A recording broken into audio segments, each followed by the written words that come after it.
façon, en plus elle va biper pour me dire qu'elle a fini, sauf qu'elle va biper plusieurs fois, c'est chiant. Bref, donc voilà. Et à cette période là on a acheté aussi des petites oreilles de chat, serre-tête avec des oreilles de chat. Donc moi j'en avais acheté un avec des oreilles de chat en dentelle, je sais même pas où je l'ai foutu ce truc là, mais le problème c'est que je mettais ça premier degré pour m'habiller. Genre je sortais, alors je sortais pas pour aller faire putain la voisine elle m'a regardé.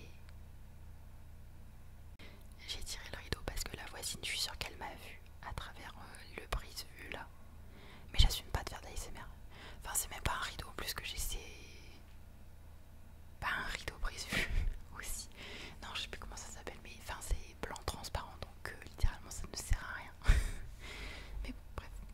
Donc je sortais pas avec mes petites oreilles de chat tout le temps, mais genre on habitait dans un beau village de 200 habitants, même pas avec mes meilleurs amis. Et en fait on sortait faire des shootings photos, mais c'était ridicule.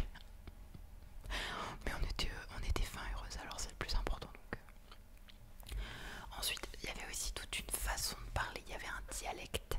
Alors je ne sais plus les expressions que j'utilisais, mais je sais que pour écrire je suis, moi qui adore la langue française, j'écrivais je suis JSS.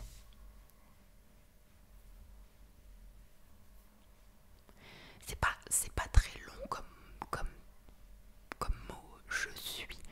Voilà, 2 mots, 6 lettres, ça va, t'es pas obligé de l'abréger. Ensuite, je mettais des photos sur Instagram et j'identifiais tous les gens que je connaissais. Mais c'est pas ça le problème, c'est que c'était des photos de moi. C'est-à-dire que je mettais une photo de moi et j'identifiais tout le monde. Et le plus dégueulasse que je faisais, mais en fait on s'en rendait pas compte. Genre il y avait ma photo. Sur la photo j'identifiais mes amis préférés. Et puis dans le coin ça faisait un gros pâté noir d'identification. Parce que il y avait tous les autres gens, tous ceux qui n'étaient pas assez mes amis pour être sur la photo. Enfin, la honte, mais la honte intersidérale, la honte. C'est trop, c'est trop, c'est trop, c'est trop. J'identifiais même des gens qui n'étaient pas trop mes amis, mais en fait à cette époque-là, il n'y avait aucune gêne, donc on faisait tout ce qu'on voulait. À cette époque, la personne disait c'était gênant, enfin tu faisais ce que tu voulais, quoi. Donc j'utilisais le mot Tumblr à toutes les sauces. Voilà. En fait, il m'a toujours fallu un mot pour désigner un peu une ambiance, un truc. C'est comme quand tu dis corps, ou quand tu dis mood, ou quand tu dis esthétique, tout ça. C'est des mots que j'utilise sur Pinterest. Là, je veux refaire mon fond d'écran un peu en mode automne, donc je mets automne, enfin automne en anglais quoi, corps, ou automne esthétique, enfin des trucs comme ça. Et bah à l'époque, du coup, je disais c'est Tumblr. C'est trop Tumblr. Genre j'allais m'habiller dans les magasins, je choisissais des vêtements et j'étais en mode ah moi je vais acheter ça, maman je veux prendre ça s'il te plaît, c'est trop Tumblr. Non, non, non, lâche ça. Ensuite j'écoutais du rap alors que je n'aimais pas ça. Voilà, je n'ai jamais aimé le rap. Alors si, là à l'heure actuelle j'aime ça. Enfin ça dépend. J'ai une playlist rap assez conséquente. Là je vais ouvrir mon Spotify, je vais vous dire.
correction, voilà, sur mon œil gauche et toute ma correction était sur mon œil droit et j'avais pas beaucoup à l'époque et en fait j'ai jamais porté mes lunettes et arrivé au lycée, même peut-être avant en troisième, ouais en troisième, ben j'ai dû porter des lunettes H24 parce que bah, je voyais pas bien, du coup ma vue s'était détériorée alors que je trouve que depuis que je suis au lycée en troisième, depuis que je porte mes lunettes constamment, ma vue n'a pas baissé. Alors ça se trouve c'est même pas lié parce que scientifiquement il n'y a rien qui correspondrait mais voilà. Ensuite je me faisais des faux tatouages et je trouvais ça stylé. Donc je vous explique comment on fait un faux tatouage. Vous avez besoin d'une imprimante et du scotch. Alors en fait je choisissais ce que je voulais comme tatouage. Vous pouvez prendre n'importe quoi, vous cherchez sur Google. Alors je vous déconseille de le faire parce que c'est pas bon pour la peau hein, mais j'étais trop maline à l'époque. Tu imprimes, enfin tu choisis ton visuel, tu l'imprimes sur une feuille, mais ça peut être sympa pour les gens qui voudraient faire un tatouage et qui ont peur de ne pas l'aimer. Cette astuce est pour vous. D'ailleurs je vais m'en servir aussi, pas mal du tout. Je suis désolée, ils font vachement de bruit les voisins. Et il y a une dame avec des talons qui est arrivée et elle marche partout. Je sais pas ce qu'elle fait. Bref. Vous imprimez une première fois votre feuille et puis là où le dessin s'est imprimé, donc il faut pas que ce soit des trop gros dessins sinon ce sera raté. Il vous faut du gros scotch transparent ou même du marron, c'est pas grave, mais du gros scotch épais, vous voyez, qu'on utilise pour faire des cartons, des colis. Vous mettez votre morceau de scotch sur le dessin, voilà, sur le dessin qui vient d'être imprimé. Vous remettez votre feuille dans l'imprimante, exactement dans le même sens où elle est sortie. Enfin, ça dépend comment sort votre imprimante, mais vous allez comprendre.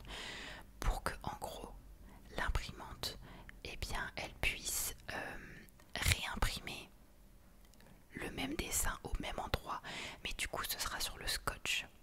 Et du coup, une fois que ça c'est fait, vous nettoyez bien la zone où vous voulez faire le tatouage, vous posez le tatouage. Alors ce sera pas de la grande précision hein, parce que en le posant vous allez peut-être un petit peu bouger tout ça, donc puis ça va baver parce que c'est de l'encre. Mais vous posez le tatouage et une fois qu'il est mis, et bien vous mettez de la laque et puis c'est censé tenir toute la journée. Voilà. Je mettais de la laque et de la farine parce que j'avais pas de talc pour bébé, mais ça fonctionnait vraiment super bien et ça fait assez réaliste pour le coup. Donc je vous donne cette astuce. En vrai c'est sympa, mais c'est de l'encre hein, donc sur la peau c'est pas forcément recommandé. Voilà. Ensuite je filmais. En fait ce qui est gênant là-dedans, ce que je trouve gênant, c'est que j'étais au collège. Donc littéralement tu n'as pas de tatouage au collège. Donc non, non. À qui tu essayes de faire croire en fait. Ah vraiment. Bref. Ensuite je filmais tout. Je sais pas si vous entendez, mais quand ils montent leurs escaliers, même quand ils marchent en règle générale, ils sont obligés de claquer leurs pieds, c'est une dinguerie. Bref, je filmais tout le temps et je mettais tout dans ma story Snap quand on faisait des sorties avec mes meilleurs amis. Gênant. Après à cette époque, j'avais énormément de monde sur Snap, mais encore une fois, c'était vraiment bon enfant, genre en fait on se jugeait pas entre nous. Mais je filmais tout. Dès qu'il y avait un truc drôle, un moment drôle, je le filmais, je le mettais dans ma story comme si c'était une story privée. Alors que ça n'existait pas à l'époque, tout le monde voyait. Hein. Bref. Ensuite, je faisais toutes mes photos avec Snap. J'utilisais jamais mon appareil photo de téléphone. Même quand j'avais